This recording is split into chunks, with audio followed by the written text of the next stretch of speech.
Imagine for a moment the cold mist of an early spring dawn on the battlements of Westminster. The flags hang limp. In the great hall, courtiers whisper of an absent king, his mind lost somewhere between prayer and madness. The crown sits heavy, and standing at its edge is a woman fierce, unrelenting, determined. She would come to be called the she-wolf of France. To some, villainous. To others, tragic and necessary. Today we explore Margaret of Anjou, Queen, regent, warrior, and the ruthless iron heart behind Lancaster's fading fortunes. What led a queen born in Lorraine, of the Valois-Anjou line, to seize power in a kingdom suspicious of foreigners? How far would she push loyalty, fear, and blood in order to defend her dynasty? And when the wars tore England apart, did she rule by terror or by necessity? In this video, we will trace Margaret's life from princess to queen, from covert manipulator to battlefield commander. Margaret was born on 23rd March 1430 in Pont-à-Mousson, in the Duchy of Lorraine, straddling what we think of today as eastern France. Her father was René, Duke of Anjou, also titular King of Naples, Jerusalem, Sicily, a man of many crowns and few solid domains. Her mother, Isabella of Lorraine, was a duchess in her own right. From childhood, Margaret would be exposed to strong female political models.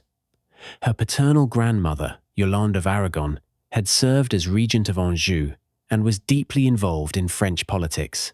Her mother governed in René's absences, defended territories, and engaged in conflict. In such an environment, the notion that a woman might wield power, albeit with suspicion, was not alien. Margaret was educated, literate, and versed in diplomacy. As a princess, she read chronicles and contemporary romances and likely received instruction from learned clerics or tutors. In youth, she was called La Petite Créature, the little creature, by her family, perhaps affectionately or ironically. Her marriage was political, crafted amid the attempts to make peace between England and France, still locked in the tail end of the 100 Years' War. Negotiations were carried out by English emissaries and French royalty alike. In 1444, envoys met at Tours and a contract was drawn. In 1445, Margaret journeyed to England. She was around 15 years old. On 23rd April 1445, she married King Henry VI at Titchfield Abbey. A month later, she was crowned at Westminster Abbey on 30th May 1445. At first, Margaret's exercise of power was moderate. She acted in patronage, petitioned for justice, intervened in property disputes, and mediated local disputes. In 1448, she obtained a license to found Queen's College, Cambridge, putting her name on a long institutional legacy. England, however, was uneasy with her influence, particularly as she was French-born and seen by many as an emissary of French interests. One of the first controversies she touched was the surrender of Maine to Anjou in the marriage settlement. The English public saw this as betrayal-friendly. Whispers of selling English lands surfaced. Much of the blame fell on the Duke of Suffolk and other pro-French councillors, yet Margaret was implicated. Still, in these early years, she had not yet drawn the full ire of the English nobility. The seeds of later conflict were sown as King Henry's mental health faltered. In the early 1450s, Henry's episodes became more frequent and pronounced. During these periods, governance faltered and power vacuums emerged. Margaret, having already tasted influence, resolved to expand it. To be clear, Margaret was not simply consumed by ambition from the start, but her environment, her lineage, and the collapse of royal leadership pushed her toward greater assertiveness. The reasoning of a queen whose husband could no longer rule would take her into dark territories. By the mid-1450s, Henry's incapacity was no secret.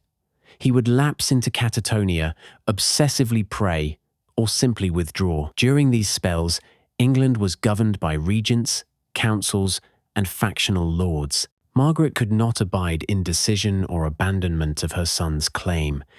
She began to act more openly, shaping councils, manipulating appointments and checking rival nobles. One vital moment was in May 1455, when Margaret urged for a great council that excluded her chief rival, Richard, Duke of York, from influence.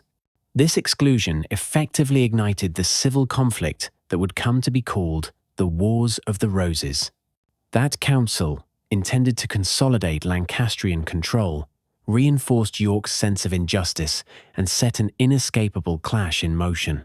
Throughout this period, Margaret clashed with the Yorkist faction not just as queen, but as power broker. She used her agents, her control of patronage, her influence in the royal household, and threats of retribution. She bent alliances, punished dissenters, and in the eyes of her enemies, intimidated others.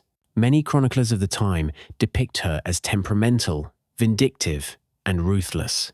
Edward Hall later praised her for courage and policy, but also cast her as more masculine, of stomach and courage, more like to a man than a woman. One anecdote frequently repeated, Margaret humiliating a rival in the royal court, perhaps forcing him to recant or undergo disgrace. Unfortunately, many such stories come to us through hostile chroniclers, making it difficult to separate myth from reality. Her cruelty is more certain when effect intersects with intent. In 1455, the Duke of Suffolk, William de la Pole, a powerful favourite, fell from favour in part due to the politics of Margaret's French associations and the loss of Maine. He was killed by a mob while being escorted to London. While Margaret likely did not orchestrate that mob, her hostility to Suffolk's enemies and her open influence contributed to a climate of peril. Margaret's assertion of power angered many magnates, especially those accustomed to controlling the young king themselves. The Duke of York, the Percys, the Nevilles, they feared a queen regent whose legitimacy was not grounded in noble heritage in England. In that fear, Margaret was painted as a tyrant, more French puppet than English queen. Margaret's ascendancy over her husband was also deeply personal. Henry, when lucid, defers to her. When not, she governs. She managed appointments, directed military policy, negotiated with France, and controlled the purse strings. She would eventually become the de facto ruler. But in claiming power so audaciously, she made enemies not only among Yorkists, but among moderate Lancastrians who feared her dominance. Some would whisper that she had too much pride, too little compassion, and too stern a hand. And when conflict erupted in full, when battles were demanded, she would show that she could fight with more than words. The mid-1450s to 1460s, we would see England convulsed by the dynastic fight between Lancaster and York. Margaret entered this war not as a consort, but as commander, diplomat, and strategist. After the Great Council in 1455, skirmishes, scandals, and rival claims escalated. The earls and dukes mobilized armies, held musters, and fortified castles. Margaret was not content to stay in London. She travelled north, rallied Lancastrian supporters, and sought French and Scottish aid. She called upon nobles who remained loyal to Lancaster, promising lands, titles, and spoils. She marshalled resources with single-minded determination. One of her greatest acts was personally leading, or at least being present with, Lancastrian forces. She inspired fear and loyalty in equal measure. Chroniclers later would condemn her as unnaturally bold for a woman. In truth, though, women had held military leadership before, but in the context of medieval England, a queen doing so was deeply anomalous. Among her stratagems was the harsh treatment of Yorkist captives. Rumours circulated, some, perhaps exaggerated, that she ordered the execution of prisoners, publicly humiliated them, or threatened their families. Some Yorkist sources claimed she once offered a severed head of a Yorkist prince to his father before battle, a narrative likely propagandistic, but powerful in its horror. One of the bloodiest battles was Towton in March 1461. It is sometimes called the bloodiest ever fought on English soil. Both sides suffered horrifying losses. Margaret was not present on the field, but she had contributed to the planning and logistics. After the Yorkist victory, Edward IV ascended the throne, forcing Margaret and Henry into flight. In exile for a time, Margaret plotted return. In 1470 she succeeded. With the help of Richard Neville, Earl of Warwick, the Kingmaker, she briefly restored Henry to the throne in the Redemption. But the triumph was fleeting. Edward IV would counterstrike. In the climactic Battle of Tewkesbury 1471, Margaret, her son Edward, and Lancastrian forces were crushed. Her son died on the battlefield, and she was taken prisoner. Upon learning of Edward's death, Margaret's strength broke. She is said to have been dragged from hiding, taken into custody in the Tower, and left broken in spirit. Margaret's reputation as a sadistic ruler is partly the product of Tudor and Yorkist propaganda. Shakespeare, writing under the Tudors, gave her vivid lines, "Thou she, wolf of France, but worse than wolves of France, whose tongue more poisons than the adder's tooth." Henry VI, Part 3. In his dramas, Margaret wields curses, stabs York on stage, raises armies, and presides over intrigue. Her literary portrayal is extreme and theatrical. Historians warn us to be cautious. The English chronicles that survive were often penned by monastic scribes sympathetic to York, or later Tudor apologists. They emphasize her French origin, her ambition, her supposed tyranny, and rarely her motives or constraints.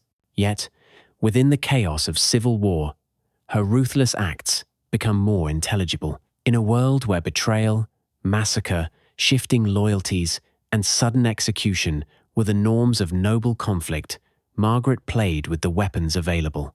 Her cruelty can be seen as political theatre and deterrent, a method of compelling submission among fractious lords. In that brutal era, many rulers of both sides committed atrocities. Margaret's difference was that she was a woman who ruled overtly in war. She could not hide behind male intermediaries. That visibility amplified her legend, making every harsh act more conspicuous.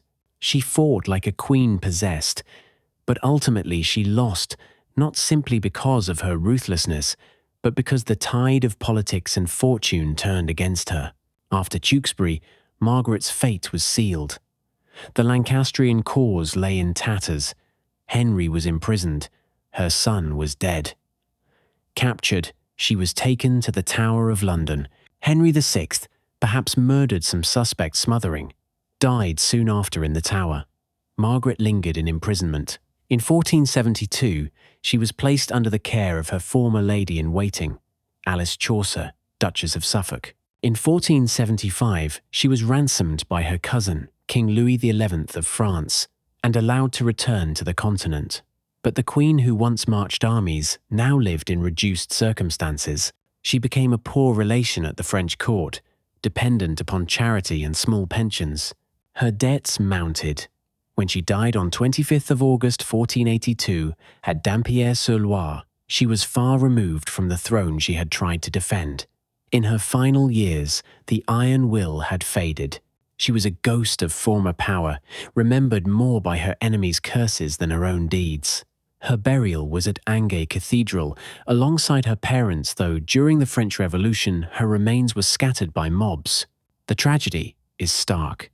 The queen who wielded power like a spear died powerless. Her son, the centre of all her ambition, perished on the field. Her kingdom lost, her legacy slandered. Yet, she was not forgotten. Tudor propagandists and dramatists would enshrine her as a monster, an unnatural queen, losing her femininity, consuming kingdoms. But historians have gradually reclaimed nuance. Helen Maurer, among others, calls on us to see Margaret not as pure villain, but as a political actor caught in a maelstrom of faction, crisis, and gendered expectations. Margaret of Anjou stands at the crossroads of legend and history. In her time, she defied expectations. A Frenchwoman commanding armies in England, resisting a male nobility, imposing her will upon a fracturing realm. Her ruthless acts real, exaggerated, or mythic contributed to the legend of the she-wolf. Yet to judge her solely by cruelty is to misunderstand a kingdom in collapse. Henry VI's fragility, the failure of governance, the desperation of her son's claim, each pushed her toward extremes. She was not innocent of harshness, but perhaps not uniquely monstrous, in a time when power was carved by steel and reputation. Today, when we think of ruthless rulers, Margaret's name lingers, not because she was uniquely brutal, but because she was a woman who dared to rule publicly in war. That visibility magnified her acts and made her the symbol of what was feared a queen who would not be passive. So I leave you with this. History remembers her as ruthless. But perhaps ruthlessness was the only language power spoke to her. She was queen, warrior, exile, and in her failures we see the limits placed on women in power and the tragedies of a dynasty's fall. Thank you for watching. If you found this deep dive illuminating, hit the like button and subscribe to the channel. Let me know in the comments, do you see Margaret as a villain or as a tragic figure forced to fight in an unforgiving world?